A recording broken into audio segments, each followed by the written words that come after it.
The following presentation is brought to you as a courtesy from Forex Academy. This is part of our service, Trading Methodology Live.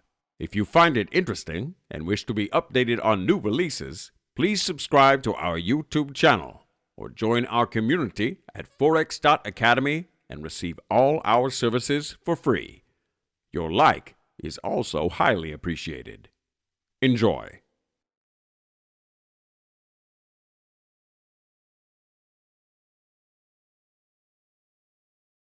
Each brick is a determined amount of movement. Right now I have it set to 0.1. So if on yen pairs, that means 10 pips, okay? So I have it set to move 10 pips. So in order for this brick to form, it needs to move 10 pips. So this is at 105.80. Once it goes past 105.90, it forms a green brick. All right, and then you just see how it moves. Now, to form a red brick, you just need 10 pips below.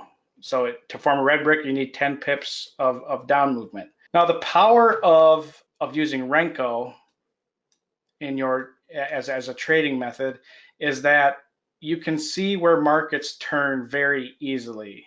What makes this extremely powerful is that if you think about it, this has to move a lot. So here's our Renko brick up here, okay? That means price moved from 106.90 down to 106.80, and then it had to move another 10 pips down to complete this brick. So a lot of people think, well, this only moved down 10 pips. No, it didn't. It moved down 20 pips.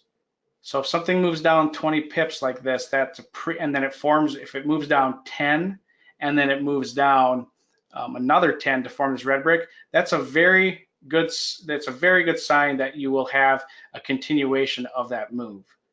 And when you see some software and some charts will allow you to put wicks on your Renko bricks. There are some people who like this and some people who don't. Personally, I do like them because what this means is that during the formation of this brick, price went this high, but it didn't last long enough for the brick to form. Is I think the best way to describe it. So when you see a wick on a Renko brick, that is a powerful signal generally. All right. Also, it makes it easier to trade and identify support and resistance areas because they're pretty easy to find. So, this looks like a pretty good zone as a support and resistance band. So does, around here, probably looking at around here, you can find a lot of areas to find support and resistance. It's easy to spot. You don't need to do a lot of work to find it. And then it's ultimately pretty simple to trade this because, well, right now, when I'm looking at this structure here on the dollar yen, I would have gone long. After this brick formed, I would have gone long. Now, you'll notice that what happens here is you'll see it kind of turns magenta, or if it turns blue. This is just telling us that right now the current price is printing lower than our last Renko brick. That doesn't mean anything because it just means that that's where price is sitting right now. Because we could see this disappear pretty shortly. Price could travel all the way back up to here and then trade up. And the probabilities are that price is going to continue to go higher, and that this is just normal price activity happening within the Renko brick, because this is a very bullish Renko brick followed by another brick.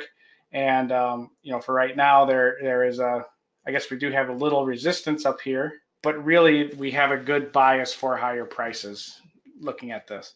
And so Renko is a very, I think for a lot of people, it helps out with the stress level of not having to worry about looking at candlesticks, because if we look at the time here, so this Renko brick down here, if you look at the time below, 1 o'clock in the afternoon on the 17th, or sorry, 1 in the morning on the 17th, and then this Renko brick didn't form until 8 o'clock that night. So this red Renko brick only formed at 1 in the morning yesterday morning, and I'm talking about Central Time. So this would be in CEST, that'd be 8 o'clock in the morning your time.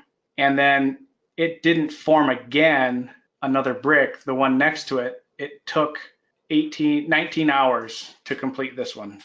If you think about it, okay, so this entire price action between just these two Renko bricks looks the same as all of this price action in this highlighted box is the same as what happened in these two Renko bricks.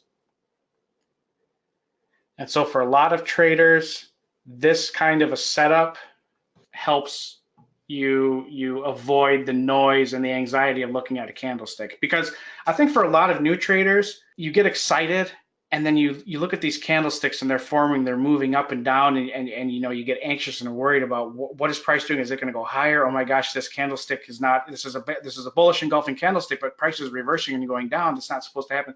This is so much of a headache. Whereas this is very simple. This is less noise. This is very easy to look at and analyze. I trade futures markets with Renko. I trade the NQ with Renko because it's a whole lot less noisy.